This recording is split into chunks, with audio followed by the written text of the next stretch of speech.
بسم الله الرحمن الرحيم. الحمد لله رب العالمين والصلاة والسلام على رسول الله صلى الله عليه وسلم. وعشر كأفراد يتحنيه برشادة أفكا يسوغانتا صوماليدا وحين هرو صقيحني سوغانتا maanta waxaynu ka hadli doonaa qaybaha suugaanta. had iyo jeer marka la ururinayo hawl ama cilmi waa loo tala badsadaa. marka suugaanta iyo qaybaheeda siyaabo fara badan ayaa loo qaybiyaa. suugaanta siyaabaha loo qaybiyo waxaa ka mid ah in loo qaybiyo halshidaad iyo halladaad. halshidaad iyo halladaad. halshidaadku waa suugaanta la adeegsado ama loo adeegsado tacabka iyo hawsha si loogu ilaawo daalka ay shaqadu leedahay. halshidaadka waxaa ka mid ah heesaha la qaado marka mooyaha haruurka lagu tumayo iyo galeyda. alaya ila tumaay ila taakuliyay u tolkay dhalayay. heesaha la qaado marka haanta la lulayo. naya digdiga dhawar yar waagi dhararawiyo arigi dhabbada qaadi. waxaa ka mid ah heesaha lagu raaco maqasha. maqalay warlay ma lagu warramay waxa waran dhul galay. waxaa ka mid ah heesaha la qaado marka geela la waraabinayo. shifo ku afsaar oo sharku uma leh. guud ahaan halshidaadku waa heesaha lagu ilaawo tacabka ay hawshu leedahay ama waa heesaha lagu qabto shaqada. qaybta kale waxaynu nidhi waa halladaad. halladaadku waa suugaanta la adeegsado marka aan hawl la qabanaynin. waa suugaanta loo adeegsado maaweelada, haasaawaha iyo madadaalada. waxaa ka mid ah heesaha la adeegsado marka dhaantada la yaarayo, baarcadaha, batarka, saylicida, jaandheerta. waxaasoo dhami waa heeso lagu qabto raaxo ama lagu maaweeloodo oo lagu madadaaloodo. waayahay mar kale suugaanta waxaa loo qaybiyaa haldugaal iyo halduleed. haldugaal iyo halduleed. haldugaalku waa inta la adeegsado marka lagu guda jiro ooda guriga. ereyga dugaal micnihiisu waa dugsi. haddii la yidhaahdo hebelow meel dugaal le inagee waxaa loo jeedaa meel dugsi ah inagee, waa guri inagee. suugaanta haldugaalka ah ama waxaa ka mid ah heesaha la qaado marka haanta la lulayo, kolka mooyaha wax lagu tumayo, xilliga carruurta la seexinayo, marka hararka ama cawska la samaynayo, iyo guud ahaan suugaanta loo adeegsado inta ooda guriga dhexdeeda lagu qabto. waa suugaanta guriga dhexdiisa laga isticmaalo. halduleedna ereyga duleed waynu garanaynaa waa bannaan. halduleedku waa suugaanta la adeegsado marka dibadda looga baxo ooda guriga. waxaa ka mid ah heesaha la qaado marka maqasha la raacayo, kolka dhaanka la aroorinayo, waqtiga geela la caraabinayo, miliga ciyaaraha habeennimada la aloosayo, aminta geedka la fadhiyo iyo howlaha kale ee la qabto inta la joogo dibadda guriga. labada siyaabood ee kala ah in suugaanta loo qaybiyo halladaad iyo halshidaad iyo in mar kale loo qaybiyo haldugaal iyo halduleed waa kaydkii aqooneed ee aan ka dhaxlay ama nooga reebay abwaanka weyn ee caanka ah abwaan maxamed ibraahim warsame hadrawi oo aqoontan si gaar ah iga warramay magaalada Hargeysa. siyaabaha kale ee suugaanta loo qaybiyo waxaa ka mid ah in loo qaybiyo suugaan dhab ah iyo suugaan mala awaal ah. suugaanta waxaa kaloo loo qaybiyaa baynu nidhi suugaan dhab ah iyo suugaan mala awaal ah. suugaanta dhabtaahi waa ta ka warranta dhacdooyin xaqiiqo ah oo dhacay oo khuseeya nolosha aadamaha adduunka iyo guud ahaanba, sida dhaqanka, diinta, wadaniyadda, mabaadi'da iyo aqoonta. waa suugaan meel ku aroorta oo run ah oo rasmi ah. suugaanta malaawaalka ah waa mid khayaali ah oo aan ku fadhiin kana turjumin xaqiiqo jirta, sida qofku inuu sheegto libin iyo awood aanu lahayn. sidoo kale waa khuraafaad aan sal iyo raad toona lahayn.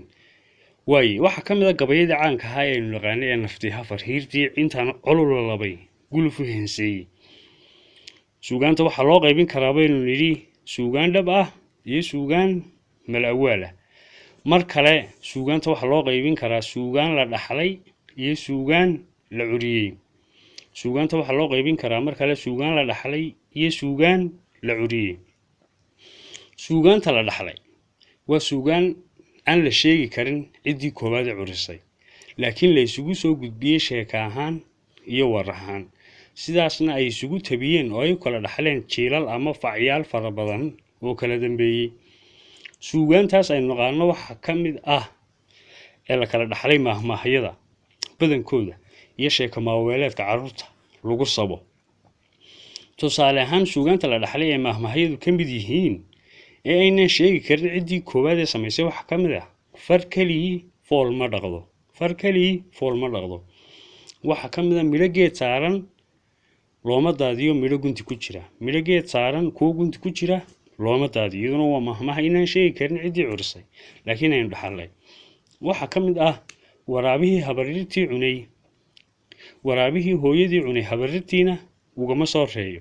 iyo inta badan mahmaha aynu naqaana waxay gelayaan qaybta suugaanta ee loo yaqaano suugaanta la dhaxlay. suugaanta la curiyey waa suugaanta la garan karo ciddii samaysay ee halabuurtay. waxaa ka mid ah maansooyinka ay curiyeen abwaanada Soomaaliyeed, riwaayadaha ay curiyeen abwaanadu, iyo buugagta ay qoreen qorayadu. tusaale ahaan imika haddaan idhaahdo dugsi mala qabyaaladi waxay dumisa mooyaane, ma suugaan la dhaxlayba mise waa suugaan la curiyey? waa suugaan la curiyey. oo marka aynu tuducaas maqalno markiiba waxaynu xasuusanaynaa abwaankii curiyey allahu naxariistay abwaan cabdilaahi suldaan maxamed timacadde. mar kale haddii aynu idhaahno kugu xiiqay sidaan kuu lahaa xaaxiyahay toose xagun labada daaroon ku daran haysxakabin meele, iyadana markiiba waynu garanaynaa suugaantaas ninka curiye waa abwaankii weynaa ee darwiishka ahaa ismaaciil mire maxamed allahu naxariistay oo ahaa abwaan ay suugaantiisu aad iyo aad u caanbaxday. labadan qaybood oo dambe ee suugaanta loo qaybiyey suugaan la dhaxlay iyo suugaan la curiyey, marna loo qaybiyo suugaan dhab ah iyo suugaan malawaal ah, waxay ahayd aqoon aan ka kororsaday aqoon kororsi loo qabtay barayaasha dugsiyada sare ka dhiga suugaanta iyo afka Soomaaliga ee Somaliland. waxaana bishii koowaad ee sanadkii 2006 lagu qabtay magaalada Hargeysa, gaar ahaan dugsiga sare Gacanlibaax waxa daadihinayay oo hormood ka ahaa abwaan Cabdirasaaq Axmed Geedi Aakhiro oo ah halabuur iyo macallin hadda ku nool magaalada Muqdisho. haddaba suugaanta marka la yiraahdo xubnaheeda way xubno badan tahay. xubnahaas suugaanta ama waxyaabaha suugaanta ka midka ah waxa ka mid ah kuwan soo socda. number 1 maanso. maansada waxa lagu tilmaami karaa inay tahay ugu magaca dheer ama laf dhabarta suugaanta ugu muhiimsan.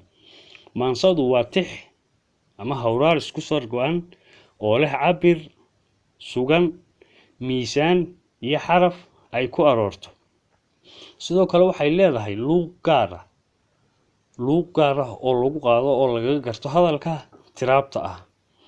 casharada dambe ayaynu ku arki doonaa farqiga u dhexeeya tixda iyo tiraabta iyo maansooyinka iyo siyaabaha ay ku kala duwan yihiin. number 2 qaybaha kale ee suugaanta waxa ka mid ah halxidhaalaha.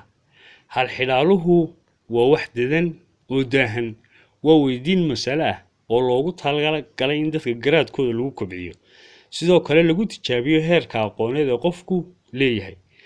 waxa inta badan halxidhaalaha la weydiin jiray carruurta si ay maskaxdoodu u korto oo ay uga fikiraan waxa daahan ee dahsoon ee la weydiiyey. waayahay sidoo kale waxa isweydiin jiray doobabka iyo gashaantimaha wada haasaawaya ee ku kulma gegooyinka ciyaaraha oo ahaa goobihii inta badan haasaawaha iyo guurkii ay kasoo bilaami jireen. ciyaaruhu waxay ahaayeen fagaare ay dhalinyaradu isku aragto oo ay ku haasawdo. qaybaha kale ee suugaanta haddii aynu sheegno qaybta 3aad waa riwaayadda.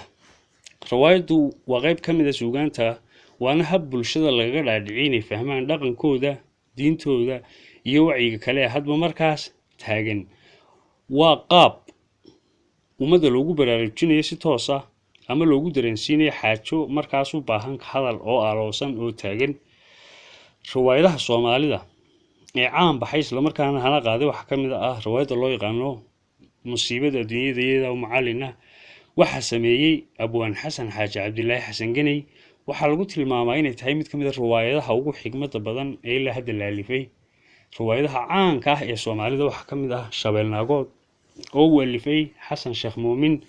riwaayadu waxaa la sheegay inay kamid ahayd manhajkii ama oo ay makadan xitaa kamid tahay manhajka waxbarashada dugsiga sare Soomaaliland bariga hore kuwii Soomaaliya ay ku jirtay. waxaana afka qalaad u haltabiyay ninkii la oran jiray Guushan Trafisk. riwaayadaha waayadan dambe soo baxay kuwooda caanka ah waxa kamid ah riwaayada loo yaqaano Qabyo oo uu alifay Abwaan Maxamuud Cabdilaahi Sengub. ilaa hadda laba qaybood oo kamid ah ayaa soo baxay. sanadkii 2012 berigii la xusayay 40 guuridii qoraalka afka Soomaaliga ayaanu aniga iyo Abwaan Ismaaciil Yuusuf Cabdi Jiheeye kula kulanay magaalada Jabuuti ama Sangu. kadibna Jiheeye ayaa si kaftan ugu yiri Abwaan riwaayadii Qabyo la sugayay qaybtii saddexaad meeday. Abwaan kuntu qoslay yiri anigu waan gaboobay idinku miyaad samaysaan. marka qaybta saddexaad iyo qaybaha kale mooyeen soo bixi doonaan oo Abwaan ku soo saari doono iyo cid kale soo saari doonto. riwaayadaha Soomaalidu waa qaar aad u fara badan xambaarsanna micne iyo xigmad ballaaran. xubinta afraad ee suugaantu waa maahmaahda. maahmaahdu waa hadal kooban nuxur ballaaran leh kuna soo baxay dhacdo timi oo dabadeed laga hadlay. inta badan lama yaqaano maahmaahda ciddii curisay ama ay ka soo fushay. waxayse ka mid tahay suugaanta uu facba faca kale u tabiyo. maahmaahyada ku soo baxay qisada waxa kamid ah midho geed saaran midho gunti ku jira looma daadiyo.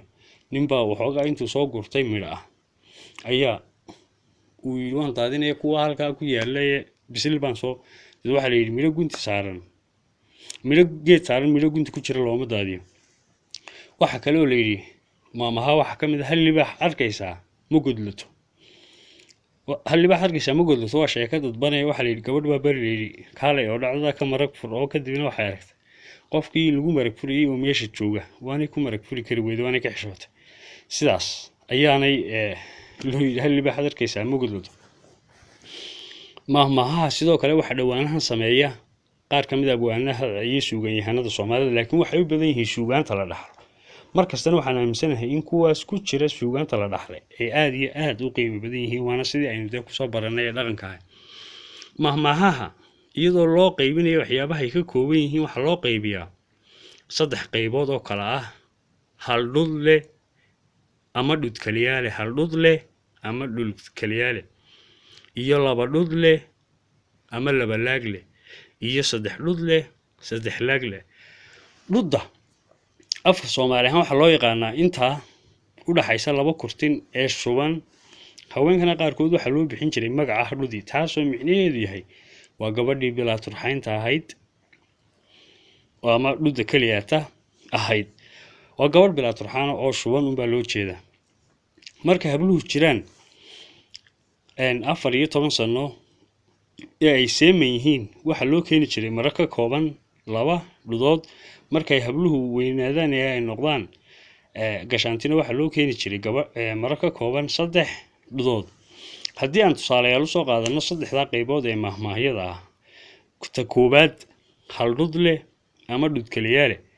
maahmaahyada hal dhudlaha ahi waa qaar ka kooban hal dhud. tusaale ahaan waxa weedii aadan galeyd ee ahayd adduun qatal iyo weedii warsamay kama degay ahayd beri dambe ayaa laga sheekayn. waxaynu uga jeednaa waa maahmaah ka kooban hal dhud ama qayb kaliya oo aan 2 iyo 3 iyo ahayn. talabaad laba dhudlaha ama maahmaahyada aynu yiri waa laba laaglayaal waa qaar ka kooban 2 dhudood oo la isu geeyay. tusaale ahaan waxa kamid ah ari been waadida bense ma dhutiyo. ari been waadida bense ma dhutiyo waxay ka kooban tahay 2 qaybood. qaybta kale ee saddexaad ee maahmaahyaduna waa 3 dhud leh ama saddex laagle. Maahmaahyada saddex dhudlaha ah waxay inta badan ka kooban yihiin saddex qaybood ama saddex dhudood oo la isu geeyay. Tusaalena waxa uu ah maahmaadana saddex ayaa rag ugu liita. nin tagayo oo aan la celin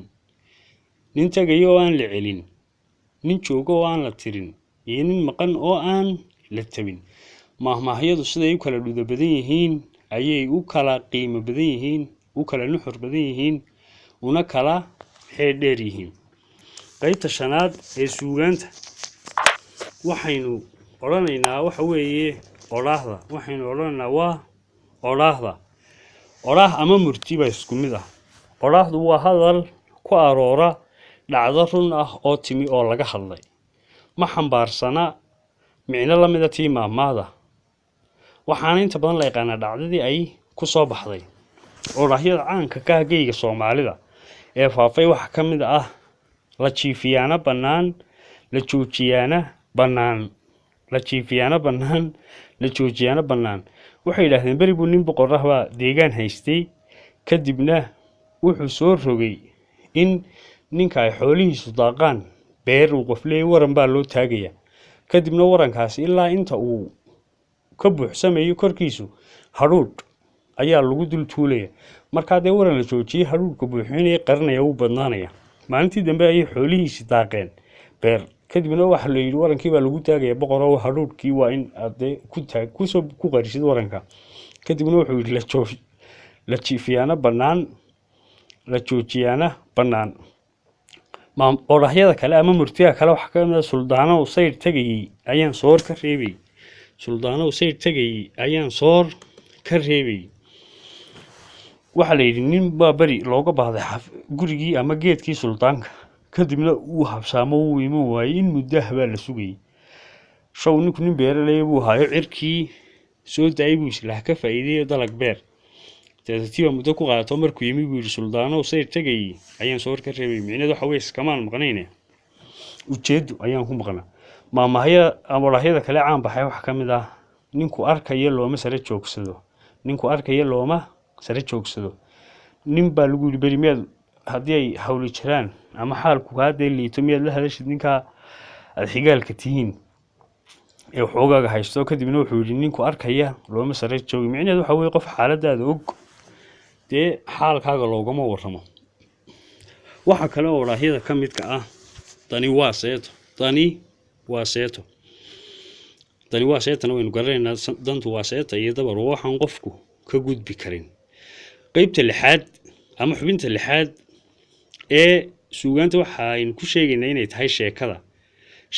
sheekadu ama ahaato sheeko dheer ama sheeko gaaban, waxay ka warataa fal rasmi ah oo la arkay ama mid malaawaal ah oo uu qof maskaxdiisa ka curiyey.